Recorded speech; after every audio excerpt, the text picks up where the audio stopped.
Bienvenue sur Africa 24 dans cette nouvelle édition du Non-Stop Info. Voici les titres de l'actualité. Le Sénégal célèbre ce 4 avril son 57e anniversaire d'indépendance. Une édition 2017 placée sous le thème « Rôle des forces de défense et de sécurité dans la protection de l'environnement ». Au Niger, le président Mahamadou Issoufou assure qu'il ne briguera pas de troisième mandat. L'annonce a été faite ce 1er avril, date qui marque le premier anniversaire de son second mandat dont le programme a également été déroulé. Fin ce 2 avril de la phase de la conférence d'entente au Mali. Un rapport final a été présenté et doit servir de base à la rédaction d'une future charte de réconciliation nationale. Mais tout d'abord, le Sénégal célèbre ce mardi 4 avril 2017 le 57e anniversaire de son accession à la souveraineté internationale. Près de 6 000 personnes, soit 3 824 militaires et paramilitaires ainsi que 1 822 civils vont défiler sur la place de l'Obélisque à Dakar pour célébrer cette édition 2017. Et dans son traditionnel discours à la nation, le président Macky Sall a plaidé pour une bonne gouvernance. On l'écoute.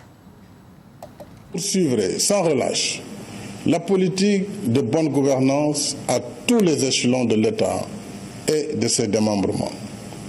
C'est en effet dans la bonne gestion des affaires publiques que nous pourrons mieux dépenser nos ressources, financer nos efforts d'émergence, satisfaire les besoins sociaux de nos populations, offrir à notre secteur privé les meilleures conditions d'épanouissement et ouvrir à notre jeunesse de nouvelles perspectives d'éducation, de formation et d'emploi.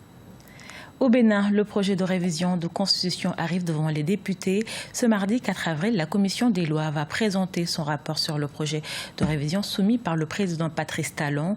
Si le vote est positif, les parlementaires discuteront du texte sur le fond et s'il est rejeté, le texte sera classé. Il s'engage à respecter la constitution de son pays, le Niger.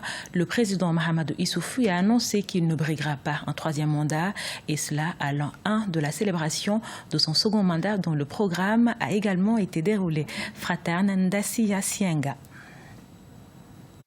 À l'occasion du premier anniversaire de son second mandat, le président nigérien Mahamadou Issoufou s'est exprimé à la télévision nationale ce 1er avril 2017 sur différents sujets, notamment sur son programme nommé Renaissance, un projet de société qui se concentre sur la modernisation sociale, politique et économique, chose qui, selon lui, ne peut aboutir sans une renaissance culturelle. La renaissance culturelle, ce n'est pas du folklore. La renaissance culturelle, c'est puiser dans les valeurs internes comme externes qui peuvent servir les trois modernisations, identifier les contre-valeurs qui peuvent freiner cette modernisation. C'est pour cela d'ailleurs que nous avons besoin d'un certain nombre d'acteurs qui peuvent permettre de diffuser les valeurs qui concernent notre société ou de lutter contre les contre-valeurs. Le président de la République a aussi eu l'occasion de parler de défis de son projet et de clarifier quelques zones d'ombre de son programme. Pour ceux qui pensent qu'il va être tenté de vouloir modifier la Constitution pour un troisième mandat, il a déclaré son attachement pour une alternance démocratique et sa plus grande ambition pour le futur du Niger. Selon des analystes, la limitation du nombre de mandats présidentiels à 2 dans la Constitution est inviolable. Je pense que cela est une évidence. Parce qu'au regard de l'écriture constitutionnelle, le président de la République n'a aucune possibilité, même s'il le veut, de pouvoir modifier la Constitution en vue de briguer un troisième mandat. Les dispositions de l'article 47 alinéa 1 de la Constitution du 25 novembre 2010 sont très claires. L'article 47 dit en son premier alinéa que le président de la République est élu pour un mandat de 5 ans renouvelable une seule fois. Le second dit en aucun cas, nul ne peut exercer plus de 2 mandats présidentiels ou proroger le mandat pour quelque motif que ce soit. Mahamadou Issoufou a été élu à la tête du Niger en mars 2011, puis réélu en 2016 avec 92,4% des voix pour un second mandat de 5 ans. Au Mali, la conférence d'entente nationale s'est achevée ce dimanche 2 avril.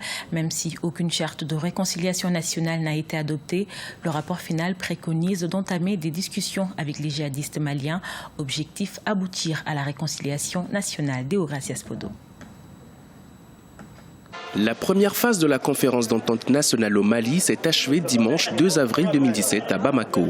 Dans un rapport, l'une des commissions, notamment celle en charge de la réconciliation, a proposé l'ouverture de discussions avec tous les fils du pays, y compris les islamistes, mais en préservant le caractère laïque du Mali. Il a été donc recommandé d'engager des négociations avec entre autres le prédicateur radical Amadou Koufa et le chef islamiste touareg Iyad Ag-Galaï dans le cadre de la recherche des solutions pour le retour de la paix, principalement dans le nord du pays. Des demandes qui n'ont pas eu écho favorable auprès des participants, même si ces derniers se sont séparés sur une note de satisfecit générale.